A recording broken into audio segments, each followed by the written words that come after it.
This is Jarrod Horak for HorseRacingNation.com, and this is my video feature race of the week for Saturday, April 15th, 2017. It's going to be the 7th race from Keeneland, the Grade 3 Ben Ali for 4-year-olds and up. They're going to be traveling 9 furlongs on the main track. Let's meet the field. Blofeld's going to be number 1. He's 8-1. I think he's best up to a mile. I don't think he wants to run this far, and he's off form as well. Number 2, Eagle's your morning line favorite at 5-2. He's 3 for 3 at Keeneland. He won the Ben Ali last year.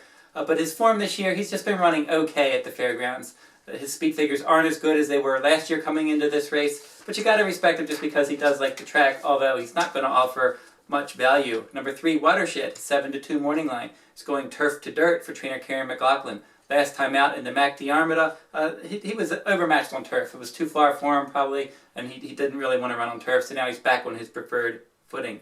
Number 4, Scuba. He's 5-1 morning line. He probably wants to run further. His 3 wins last year, 1.5 miles, a mile and 5/8, a mile and 3/4. He won the Grade 2 marathon when last seen at Santa Anita. So he's probably prepping for longer races. Take It to the Streets, number 5. He's an outsider at 20-1. His numbers are a bit light. He'll probably be stalking the pace in here, but I think he's a bit overmatched on class. Birdsong is number 6.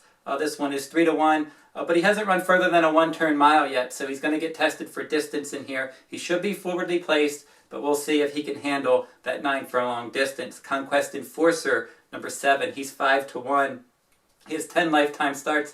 9 of those starts were on turf. The other one was on all-weather, so this will be his first start on conventional dirt. We'll have to see how he handles the footing. And then rounding out the field, number 8, Frammento. He's 15-1 morning line for trainer Nick Zito. He likes to sit back and make a late run. He'll be passing tired rivals. I think he's going to be too far back for the win. If you're playing trifectas and superfectas, he could sneak in there.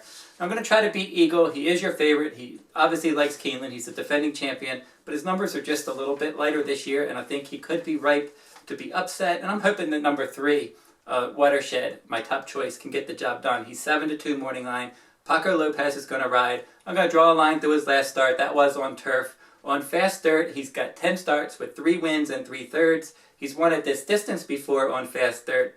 That was at Saratoga at 1.1 miles last summer. That was a nice win against Optional Claiming Company. And then he has a wet track win right before the Mac Diarmida. He ended up romping in that race on a wet track. So he handles a wet track. He handles a fast track.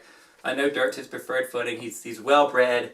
And on his best day, he can certainly run with these. And I picked him in the Malibu back in 2015. I've always liked this one, and I think this is a good spot for him to pick up a stakes victory.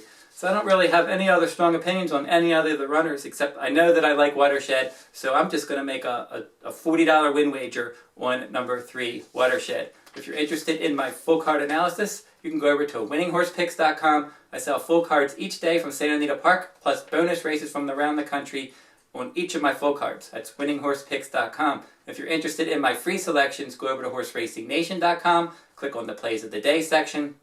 Each day, 7 days a week, I have written free plays from around the country at HorseRacingNation.com. That'll wrap up this week's video. I'll be back with another stakes race from around the country